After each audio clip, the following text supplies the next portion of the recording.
किसान, बदलते भारत की शान।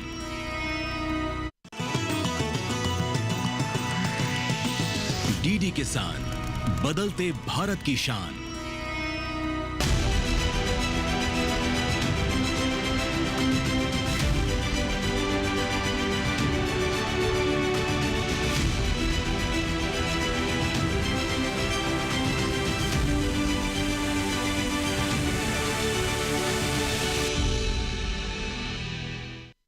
नमस्कार, दूरदर्शन किसान में आपका स्वागत है। मैं हूं सुरेश मनचंदा और आप देख रहे हैं अपना पसंदीदा प्रोग्राम अपना कमोडिटी एक्सपर्ट।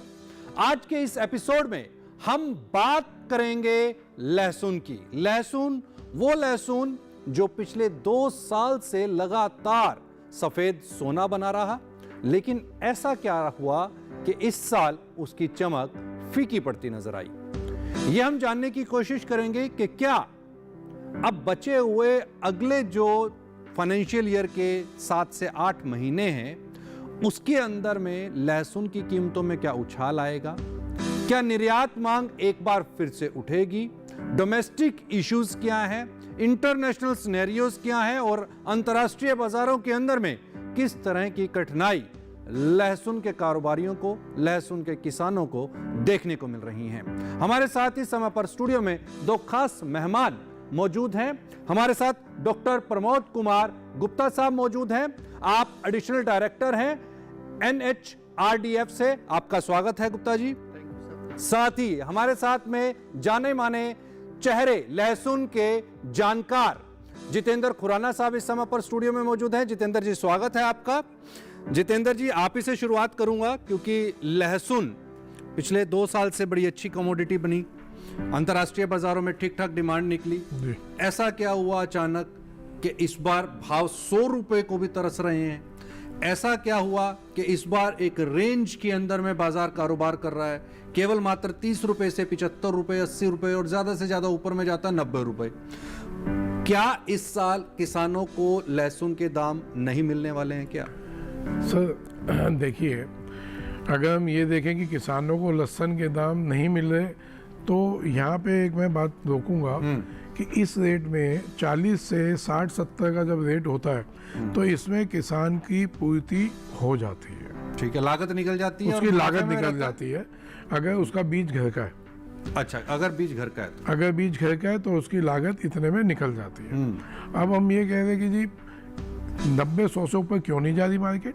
इंटरनेशनल लेवल में मार्केट 30 रुपये से लेकर 60-70 रुपये चल रही है। अच्छा, हाँ, भले हम चाइना देख रहे हैं, भले हम इराक, ईरान, अफगानिस्तान, जिस भी कंट्रीज में माल निकलता है वहाँ पे ये रेट्स पे घूम रहा है। ठीक है, तो एक वो प्रेशर है ही है।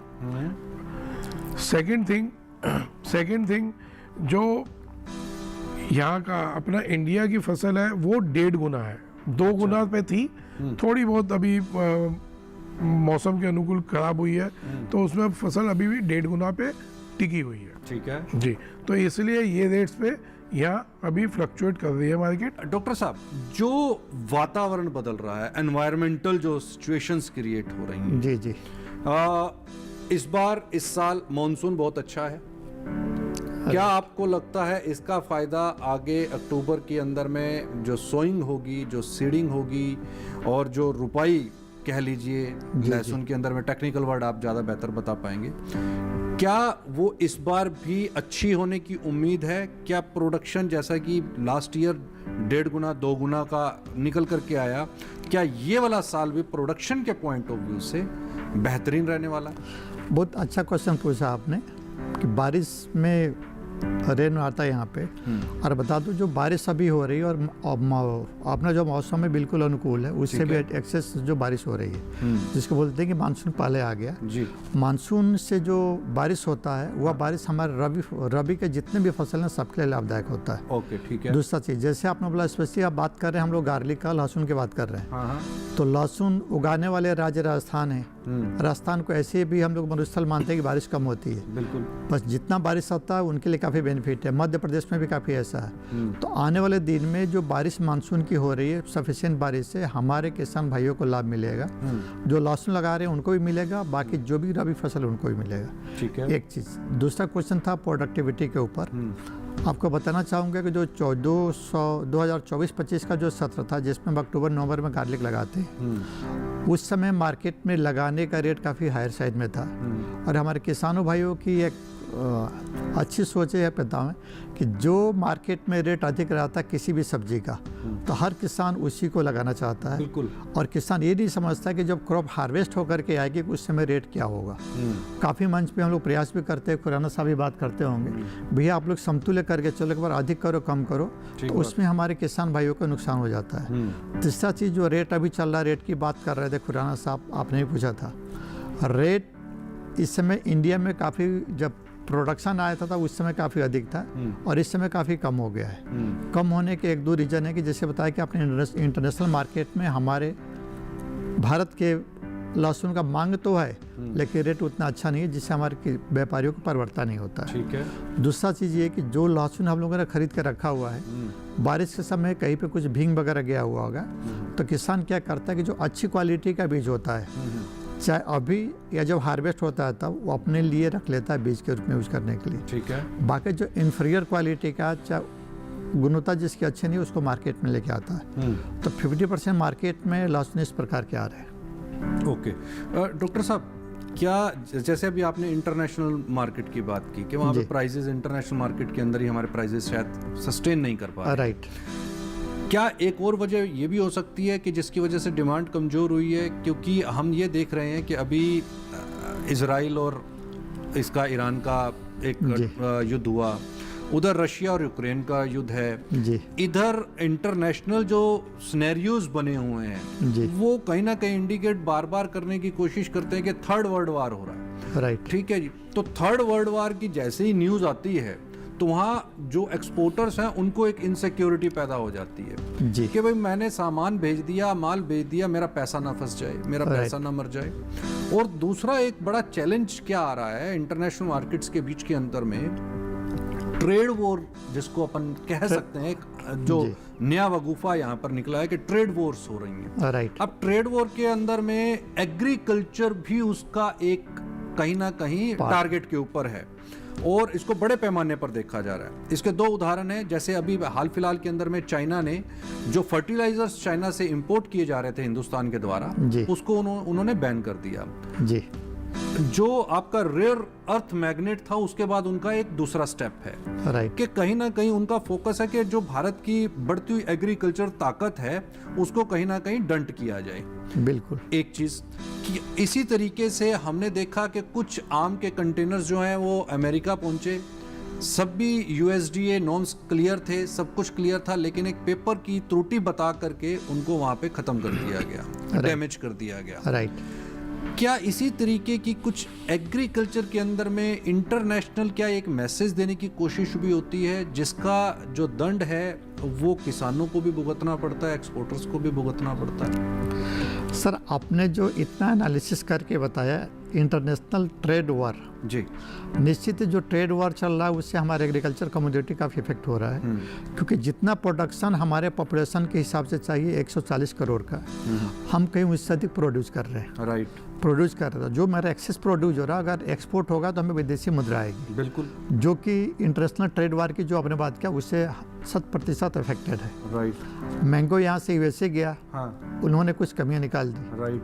तो इस तरह से इंटरनेशनल मार्केट में ये मामला चलता रहता है। खुराना साहब, क्या आपको लगता है, क्योंकि आप तो ट्रेड की बड़े इश्यूज उठाते रहते हो और अभी हम जब डिस्कस कर रहे थे तो आपने एक बात कही कि भाई एक पैनल होना चाहिए गवर्नमेंट के साथ, सरकार के साथ, क्या आपको ऐसा नहीं लगता कि हम अगर एक सकारात्मक दृष्टिकोण के साथ में सोचें कि एक गार्लिक स्पेशल डे होना चाहिए या गार्लिक को स्पेशली वीक डेडिकेट कर देना चाहिए कि गार्लिक वीक, गार्लिक डे, जैसे योगा डे, जैसे मदर्स डे, जैसे फादर्स डे, क्या आपको नहीं लगता कि इससे इंटरनेशनल ट्रेड के ऊपर भी इफेक्ट आएगा?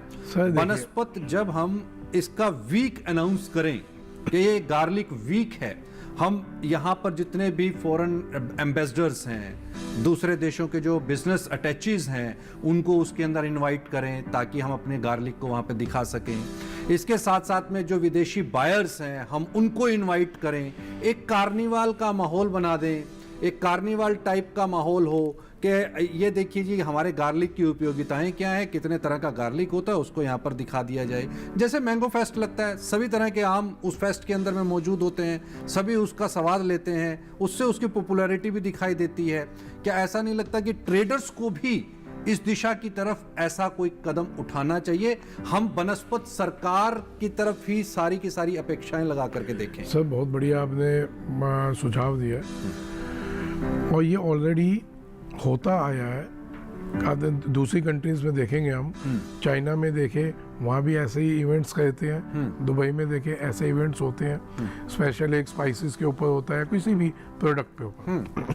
अब भाई साहब मैं ना ये पिछले 10 साल से जब आपका चैनल चलता था तब से एक बात बोलता आ रहा हूँ, जो मेरे को उस टाइम से सुनने होंगे, कि हर प्रोडक्ट पे एक कमेटी होनी चाहिए जिसमें government officers, farmers, traders, importer exporters, ये जिस स्टेट में वो कमोडिटी होती है वहाँ से आप ले लीजिए। हर प्रोडक्ट की, हर कमोडिटी की एक टेबल हो, एक बेंच हो, जो कि किसान अपनी प्रॉब्लम रखे, ट्रेडर अपनी प्रॉब्लम रखे, इंपोर्टर एक्सपोर्टर अपनी प्रॉब्लम रखे, और निचोड़ कुछ कंक्लूजन निकल के आए कि हमारी फसल ज़्यादा है तो उसको हम क्या प्लान करें कि वो हम एक्सपोर्ट कर पाए, हमारी फसल कम है क्या प्लान करें वो इंपोर्ट कर पाए।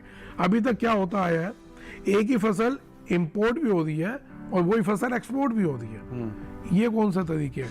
इसी चक्कर में कितनी दुनिया मरी। नहीं, आप लोगों के वो खुराना जी वो एक ट्रेड का एक हिस्सा होती है। और अपने कोई गार्लिक की एक एसोसिएशन है, लहसुन को लेकर के कोई ऑल ओवर इंडिया की नहीं है, बट सब एसोसिएशंस तो है, छोटी छोटी एसोसिएशन। हाँ। कुछ ऐड करना चाह रहे हो? लेकिन मेरे पास यहाँ ब्रेक का समय हो गया है। ब्रेक के तुरंत बाद आते ही मैं आपसे इसके ऊपर मैं कमेंट लूंगा। वक्त हो गया यहाँ पर एक छोटे से ब्रेक का।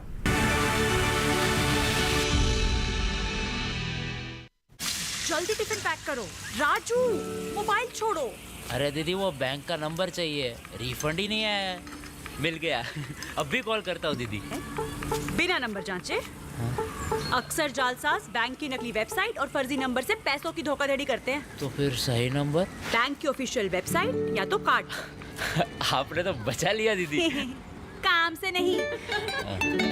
आरबीआई कहता है, सही वित्तीय बर्ताव करे आपका बचाव।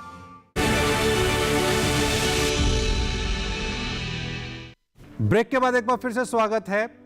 खुराना जी, आप कुछ कहना चाह रहे थे। डॉक्टर साहब ने बिल्कुल आपका पक्ष रखा कि इसी तरीके से कोई ना कोई एक संस्था होनी चाहिए जो पर्टिकुलर कमोडिटी को रिप्रेजेंट करे और उसके जो भी इश्यूज हैं वो हाईलाइट हों, ताकि वो कमोडिटी आगे इंटरनेशनल मार्केट में भी प्रमोट हो, डोमेस्टिक मार्केट में भी प्रमोट हो, किसान का भी इसमें हित रहे और कंज्यूमर का भी इसके अंदर में हित रहे। आप इसमें क्या ऐड करना इसमें ना ये चीज़ तो सर की बिल्कुल बहुत बहुत धन्यवाद देता हूँ कि इन्होंने मेरी सोच को एक्सेप्ट किया जी।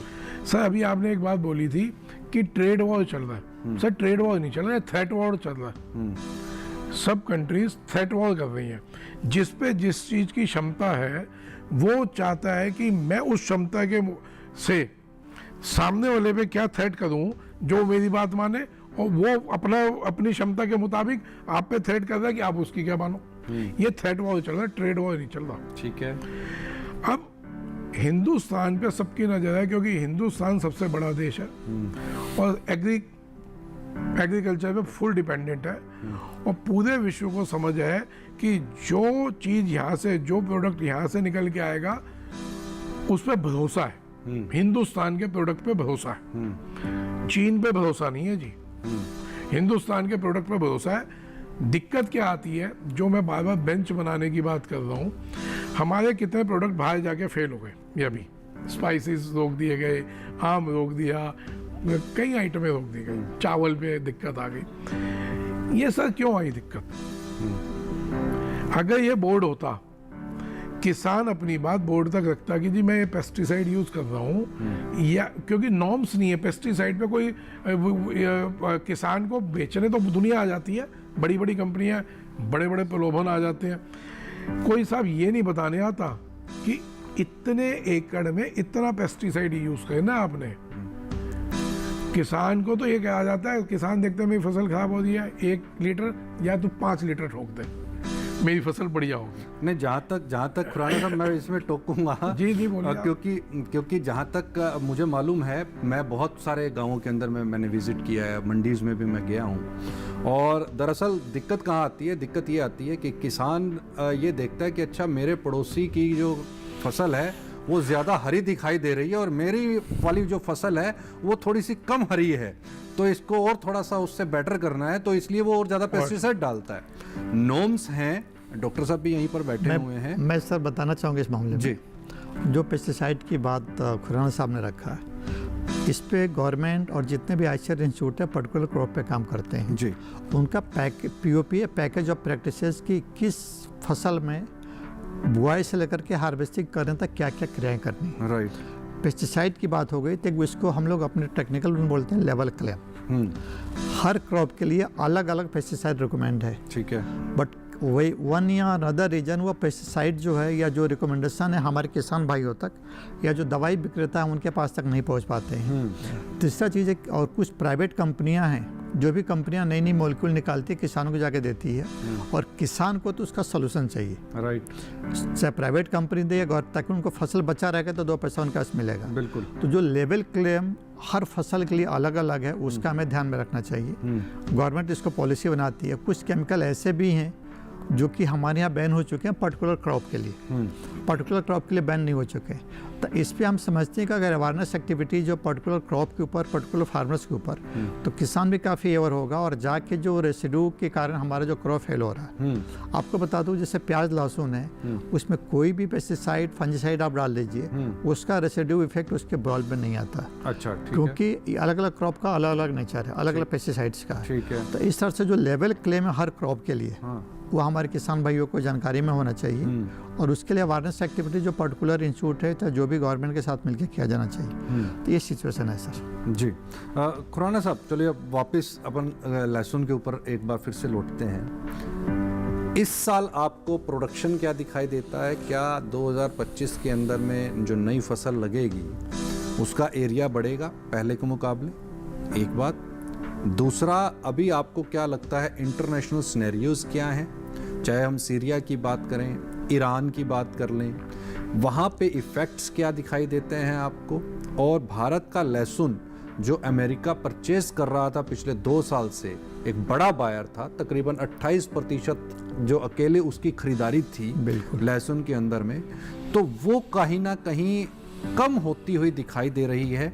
और अभी की अगर मैं बात करूं तो जो सिनेरियोज बने, आपका ट्रेड डील्स को लेकर के जो सिनेरियोज बने, उसमें कहीं ना कहीं ये लग रहा था कि भारत एक बड़ा एक्सपोर्टर लहसुन का भी बनकर के उभर सकता है और अमेरिका के ऊपर भी ये शायद दबाव बनाया जा सकता है कि आप हमारा यहाँ से लहसुन परचेज करें। लेकिन अब उन्होंने ही भारत को ही यहाँ पर थोड़ा दबाव बनाने की कोशिश की कि जीएम क्रॉप्स आप हमारी अलाउड कीजिए भारत के अंदर में।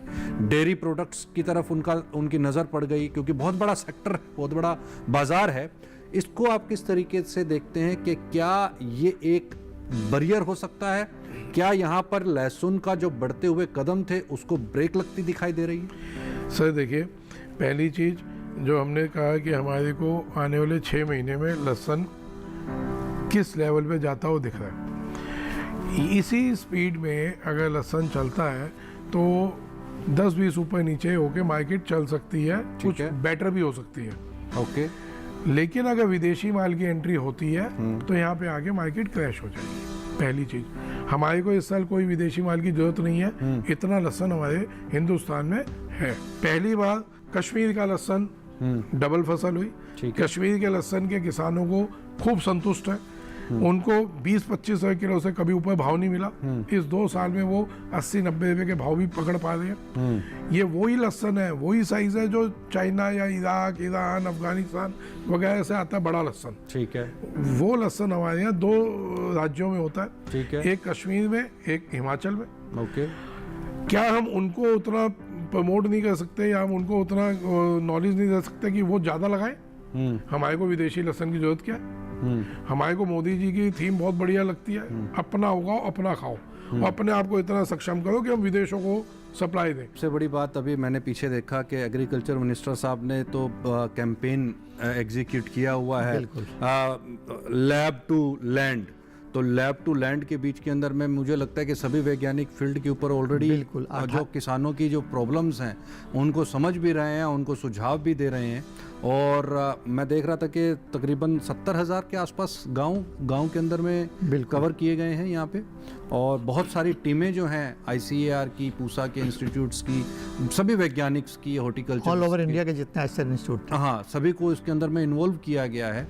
और जम्मू कश्मीर से लेकर के कन्याकुमारी तक सभी स्टेट, सभी गांव, और मैंने देखा कि खुद एग्रीकल्चर साहब भी कई फील्ड्स के बीच के अंदर में इन्वॉल्व रहे। तो साहब आपसे ये जानना चाहूँगा, 17 आपने लहसुन की वैरायटीज़ बताई, उनमें सबसे बेस्ट वैरायटी क्या? सर आपने बहुत अच्छा क्वेश्चन पूछा कि जो लहसुन की प्रजातियां हैं, यमुना सफ़ेद 3, यमुना सफ़ेद 4, यमुना सफ़ेद 5, यमुना सफ़ेद 9 और यमुना पर्पल 10, ये 4-5 वेराइटीज़ हैं, बहुत अच्छा परफॉर्म देती हैं। और आपको बताना चाहूँगा कि जैसे खुराना साहब ने बोला कि जम्मू कश्मीर में है करके है, दोनों में डिफरेंस क्या है? लहसुन को 2 ग्रुप में बांटा गया, एक तो कम अवधि वाला ग्रुप है, एक लंबी अवधि वाला ग्रुप है। ठीक है। तो जो हिल एरिया में होते हैं, जैसे जम्मू कश्मीर हो गया, हिमाचल हो गया, उत्तराखंड का पार्ट हो गया, वहाँ पे लॉन्ग डे गार्लिक लगता है, जिसका जो ड्यूरेशन 180 से 200 दिन तक जाता है। अच्छा। और उसका क्लोब साइज भी बड़ा होता है। हाँ।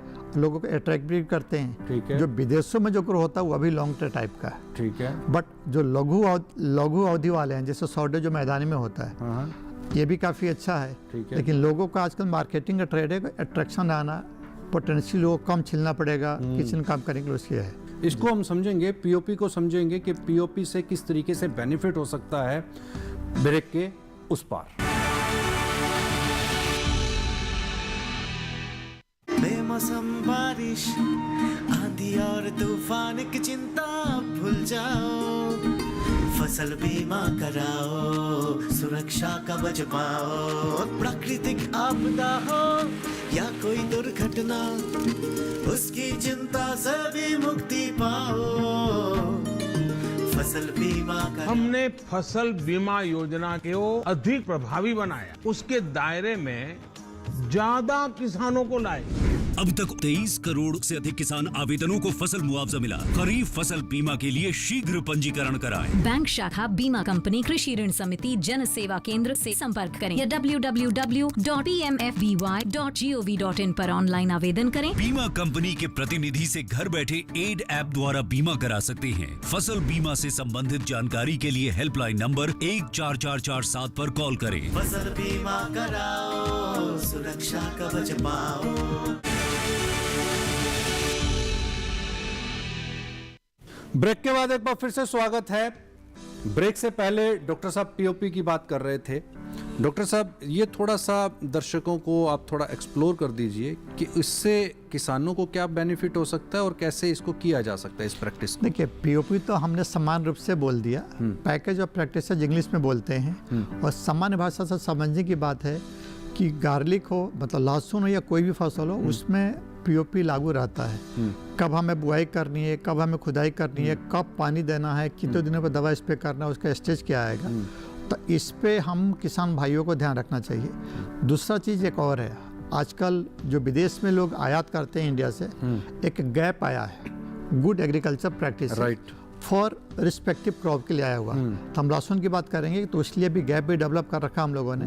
तो हमारे किसान भाइयों को मैं सुझाव देना चाहूँगा कि जो गैप का प्रैक्टिसेज है, गुड एग्रीकल्चर प्रैक्टिस है, मतलब खेती करने के क्या क्या अच्छा तरीके हो सकते हैं उसको अपनाया जाए। उसमें सर्टिफिकेशन भी पार्ट हो सकता है। जो ये भारत सरकार नेचुरल फार्मिंग के बारे में बात करे, ऑर्गेनिक की बात में करे, वहाँ तो 80% लागू है। ये सर पीओपी एक हम कह सकते हैं कि रीढ़ की हड्डी है, उसको फॉलो किया जाए तो हर क्रॉप बेटर हो सकता है। दूसरा चीज़, जैसे लहसुन की बात कर रहे थे, एक्सपोर्ट इंपोर्ट की बात कर रहे थे खुराना साहब और आप भी, तो अभी अपने देश में कुछ जगह पे वायरस का प्रॉब्लम है, जिसके कारण से जो गार्लिक का जो आना चाहिए प्रोडक्शन आना चाहिए वो नहीं हो पा रहा है। DOGR, NHRDF, आईसीआर इंस्टीट्यूशन इस पे काम कर रहा है। ठीक है। अगर वायरस से फ्री हमारे मटेरियल मिल गए तो इसमें बहुत अच्छा काम कर सकते हैं। ठीक है। और आपको बता दूं कि गार्लिक हम लोगों ने क्लोव से क्लो लगाते हैं, उसका बीज नहीं बनता। उसमें बुलबिल भी आता है, जिसपे ICAR का इंस्टीट्यूट अल्मोड़ा में उस पर काम करा भी देखा है हम लोग। तो आने वाले दिनों में अगर हम लोगों ने जो वैज्ञानिक रिसर्च करके निकाले कि गार्लिक का अगर बीज भी बन गया तो अपने लिए बहुत बड़ा अचीवमेंट होगा, बहुत बड़ा क्या हमारे किसानों को मिलेगा। अच्छा, अभी इसका सीड नहीं है, अभी हम सीड के ऊपर पे काम कर रहे हैं। हाँ, सीड नहीं है, जो क्लोव हम घर में किचन में खाते हैं उसी क्लोव को लगा के प्रोडक्शन में लगा। ठीक है, क्या लगता है खुराना साहब, प्राइस आप फ्यूचर के अंदर में नई क्रॉप आने से पहले क्या देखते हैं? सर देखिए, जो आपने बोला कि उन्होंने अभी 20% 30% बेचा है, ये मैं शुरू से ही गाइड करता आ रहा हूँ कि हमारे को धीरे धीरे बेचते चलना है, जिसमें हम सारे भाव ले सकें। ठीक है। पहले होता क्या था, किसान घबरा के या मजबूरी में या रूमर्स में आके अपनी सारी फसल इकट्ठी बेच देता था। ठीक है।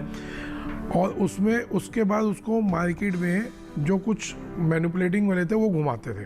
ठीक है। अब ये किसान के अपने हाथ में फसल है, वो आराम से बेचता है। तो पहली बात तो ये एक अच्छी चीज है कि किसान के हाथ में अपनी प्रोडक्ट सेफ है। ठीक है। चूंकि यहाँ पे वक्त अभी सवालों और जवाबों के सिलसिले का शुरू हो गया है। पिछले हफ्ते जो हमने आपसे सवाल किया था और उसके जो सवाल के सही जवाब देने वाले जो लोग हैं यानी कि विजेता, उनके नाम अभी आपकी टीवी स्क्रीन पर आएंगे। मैं अब यहाँ पर आपको बता दूं, पिछले हफ्ते जो हमने आपसे सवाल किया था वो सवाल था, सरकार ने पेट्रोल में कितने प्रतिशत एथनॉल मिश्रित करने का लक्ष्य रखा है? तो हमने आपको ऑप्शंस दी थी। ऑप्शन ए थी 10%, ऑप्शन बी 20%, ऑप्शन सी 30% और ऑप्शन डी 40%।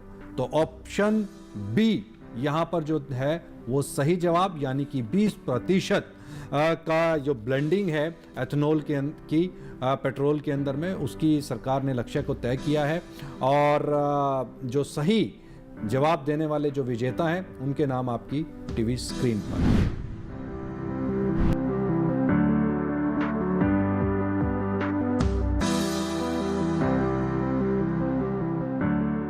और अब वक्त हो गया है जो आज का जो एपिसोड है, इस एपिसोड के सवाल का।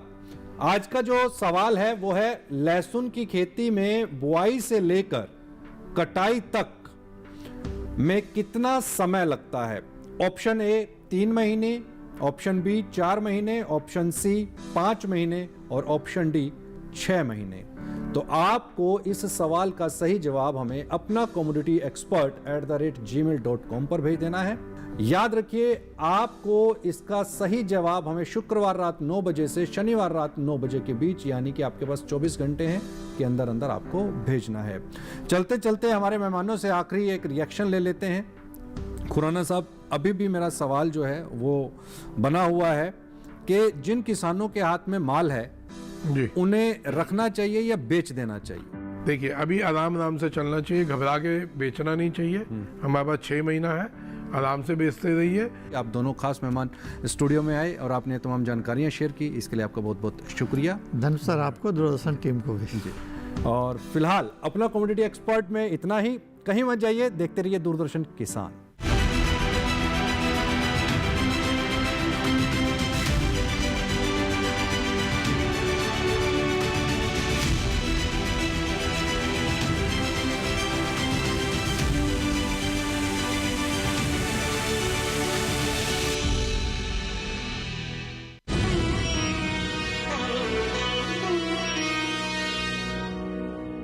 नमस्कार किसान भाइयों और बहनों, आप देख रहे हैं मंडी खबर।